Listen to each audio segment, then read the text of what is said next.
Hello, my name is Jesse Batia for Team Size Doesn't Matter, and I'm demonstrating how our robot works and its capabilities. So this is our robot. It's right here. Alright. And so basically how its drivetrain works right down here. Alright. We got a back wheel drive, 2 motors into the back wheels, and they control them independently. And then we got the front wheel right here. They're special wheels which allow, you can see that there's little tiny wheels right here which allow movement like this, and there's actually 2 wheels right here but in the middle, allowing for a more accurate turn with a better radius. There isn't any gearing because the speed and power of it is good enough. And we ended up with this drive because it was the best one that we found that worked, because we tried multiple different configurations where the wheel was spread apart or we had one wheel, but this was the best way of doing it. Now our intake, the way we score is right up here. So let me just put this down real quick. Alright, so basically we have this, which is controlled by servos with multiple gears to reach it. Now the gearing, I'm not sure on the gearing. I think it's like 3 to 1, or 1 3 1, whatever it is. But when it reaches it, it makes this go up. Alright, and so how it grabs the balls, because our item to pick up is balls mainly, it opens this with the servo. There's a servo right here which opens it with a gear, and so when it opens it basically goes over a ball, goes down, and then when it's down it closes.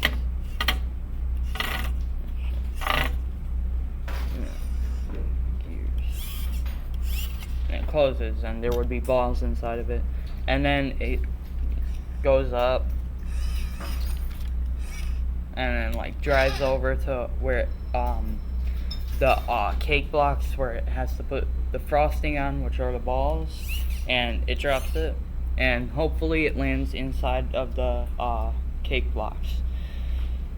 This right here, this gearing is called a rack and pinion, which is basically a gear and then like a straight gear. I'm not good at explaining it, but this is the rack, this is the pinion, right? And that's also present in the other gearing. You can see right here, there's also a rack and pinion right here.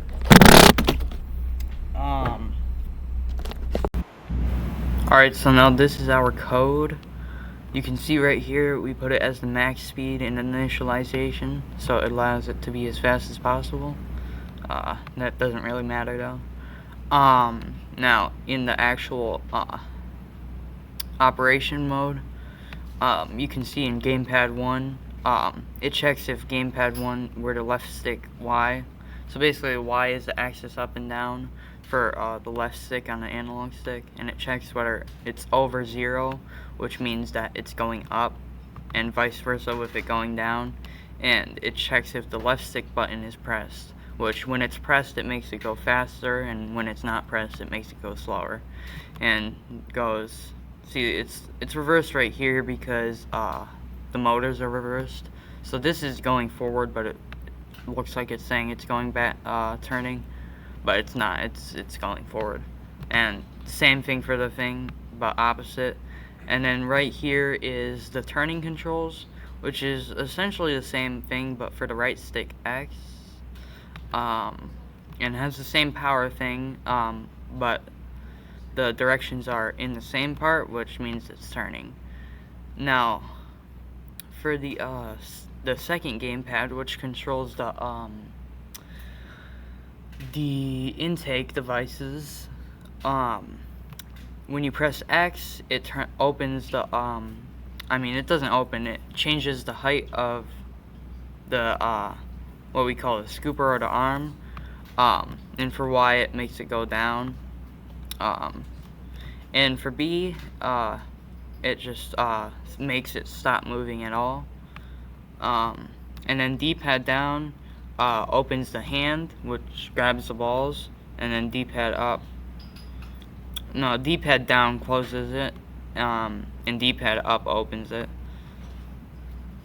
And then right here, after all the if statements, it has set power to 0, 0, which means that when no buttons are pressed, it'll stop moving.